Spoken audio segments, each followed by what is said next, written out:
We often hear about the experiences of African people in North American history. Popular culture tends to be very good at reminding us of that. However, we seldom explore the African experience in South America. So today, I wanted to discuss the various narratives of Africans in South America and highlight the diverse roles they played in that region.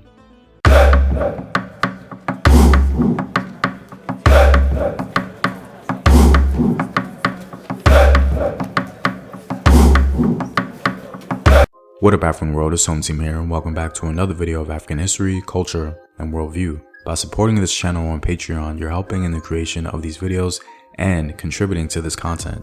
On Patreon, you can find more in-depth courses on African history. Also, your support helps the channel grow, improving production quality and future animated projects.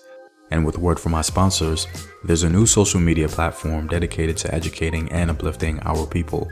No longer do we have to be censored for speaking our truth. OBT Social is Black owned and operated, and a place where you can post your businesses and even monetize your content.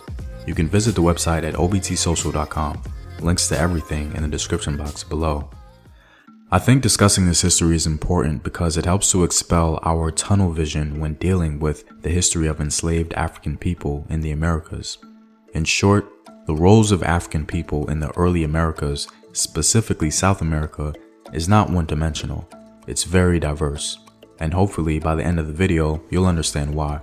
So what was the very first documented sign evinced for a potential African awareness of land across the Atlantic Ocean?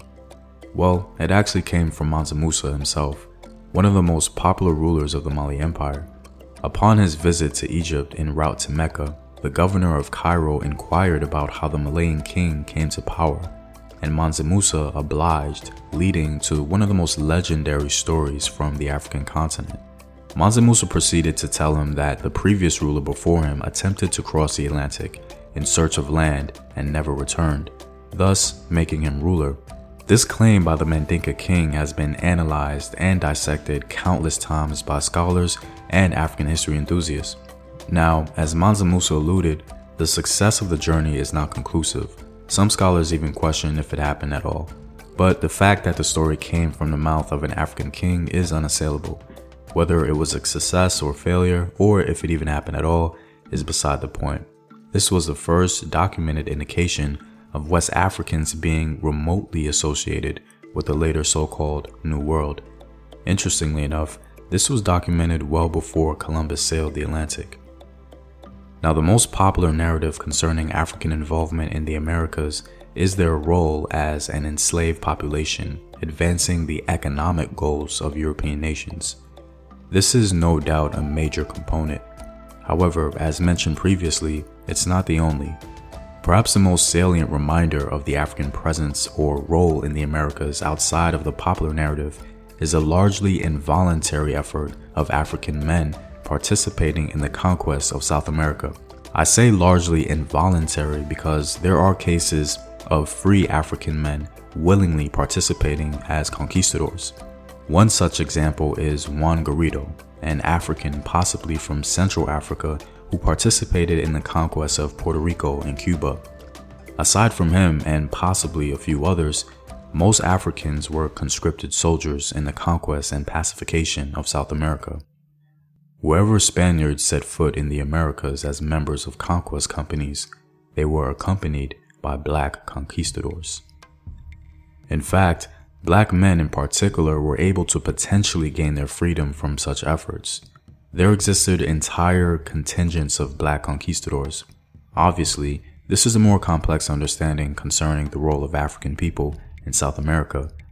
Aside from fighting as conquistadors, African men also built their own communities in South America known as Maroon settlements, some exhibiting moderate levels of success. Perhaps the most successful Maroon settlement was the one in Mexico built by Gaspar Yanga. One semi-successful Maroon settlement was built by King Bayano, and these are just to name a few. In other words, not only were black men helping in establishing a state for the Spanish crown, but they were simultaneously establishing sovereign states for themselves. This diverse historical structure concerning the role of Africans in the Americas is seldom explored in popular discourse. I think one scholar fashions the history in a really dynamic way, and I believe it's a perfect distillation of what was truly transpiring during that time. Spanish control over Africans was tenuous, almost from the moment the first African foot touched American soil. The control dynamic thus consisted of repeated Spanish attempts to legislate the treatment and use of black workers and to crush or co-opt Maroon communities, while Africans continued to violate and resist these controls in ways that remain revealing in their prevalence and variety. As Brockington remarks, slavery was synonymous with resistance. I think the undercurrent from this scholar's analysis seems to be that early Spanish America, mostly South America, had some weighing struggles and attempts at affirming their power. This early struggle to consolidate power seems to have led to the diverse ways in which Africans were able to build their own structures and navigate social spaces in creative ways. Free blacks and mulattoes participated at various levels in the conquest and in acts of opposition to the Spanish colonial agenda. They worked Andean ranches or chacaras, and some were even considered by Spaniards to be Yanacones, dependents, typically a native category. They ran their own mule skinning business in Ecuador. They ran cacao plantations and worked in food preparation in Spanish cities such as Santiago de Guatemala, and they worked as farmers and cowboys on Mexico's Pacific coast. Given this historical perspective, I think a more appropriate approach in discussing Africans in early America is to highlight the full scope. As we can see, Africans in South America participated in nearly all social levels. Their diverse roles consisted of conquistadors, enslaved individuals, free individuals, and rulers of sovereign nations in their own right. I think it's time that the diaspora explore all aspects of that history.